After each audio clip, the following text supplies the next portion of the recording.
कांग्रेस नेता जीतू पटवारी दमोह पहुंचे। उन्होंने कांग्रेस कार्यालय में पहुंचकर जमकर आरोप लगाए भारतीय जनता पार्टी के ऊपर।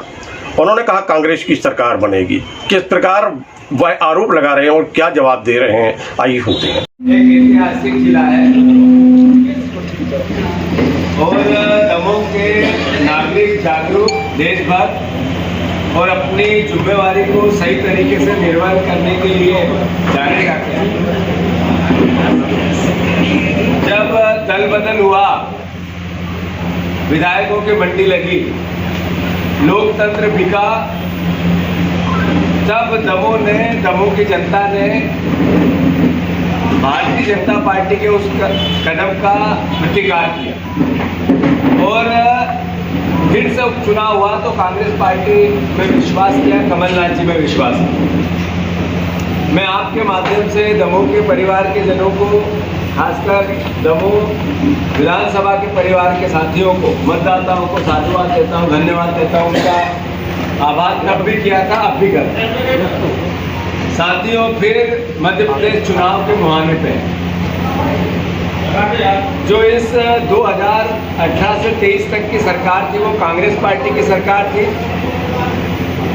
देश के प्रधानमंत्री, देश के गृह मंत्री, देश की सरकार ने मध्य प्रदेश के लोकतंत्र के हत्यारों के साथ मिलकर ये सरकार लूट ली।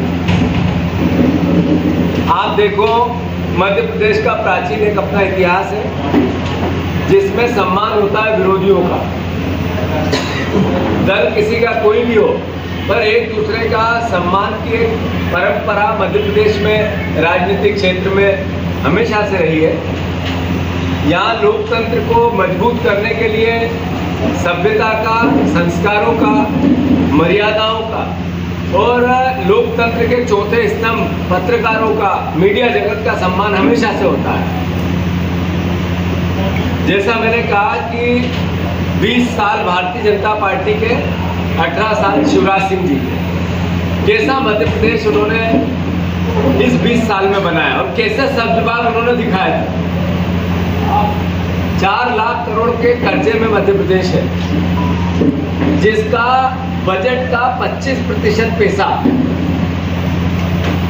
सिर्फ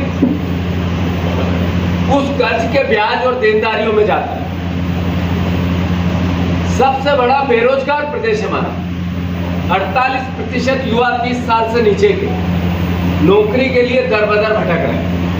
कर्मचारियों में असंतोष है, वो चाहे तृतीय श्रेणी के कर्मचारी हो या चतुर्थ श्रेणी के कर्मचारी हो।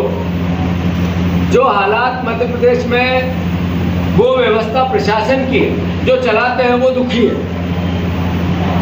और सबसे बड़ी बात, 50% कमीशन की है सरकार। आप देखो कि ये जो कर्जा लेते हैं, ये जाता कहाँ है। जब मैंने ये विधानसभा में शिवराज सिंह जी से पूछा कि आपने एक हवाई जहाज खरीदा, उसका बीमा नहीं कराया, उसको ब्लास्ट कर दिया, एक्सीडेंट करवा दिया। एक हेलीकॉप्टर खरीदा, फिर नया हवाई जहाज खरीदा। इस बीच में 50 करोड़ रुपए का किराए का हवाई जहाज चला दिया। ये कर्जा लेते, इसका करते क्या है, तो ये कर। मैंने कहा था विधानसभा के अंदर, कर्जा लेते हैं, जाता कहाँ है। शिवराज जी बड़े बड़े पांडाल लगाते हैं, बड़े बड़े आयोजन करते हैं। अभी खंडवा में किया था, 2 करोड़ रुपया सिर्फ पांडाल का खर्चा। आज आयोजन किया है 2 करोड़ रुपए विधानसभा में मैंने किया था, सारे कांग्रेस के विधायकों ने किया था, टंडन साहब ने भी किया था कि 3000 रुपए कुंटल किसानों का गेहूं होना चाहिए, धान होना चाहिए, ज्वार होना चाहिए, बाजरा होना चाहिए, अनाज होना चाहिए। इसके पीछे का लॉजिक क्या है। हमारे मुख्यमंत्री ने 2018 में शेरपुर में प्रधानमंत्री की मौजूदगी में कहा कि हम 2022 तक किसानों की आय दुगनी कर देंगे। तब गेहूं का दाम था 1940 रुपया, आज 2150 रुपया। तो जब सरकारी गेहूं 1940 था, इसलिए 3839 रुपये होना था।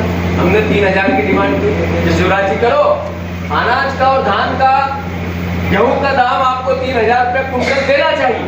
उस पर सरकार चुप है और इतनी दुखी हुई, इतनी बेशर्म हुई कि मुझे निलंबित कर। मैं मानता हूँ वो डिमांड कांग्रेस पार्टी की आज भी है।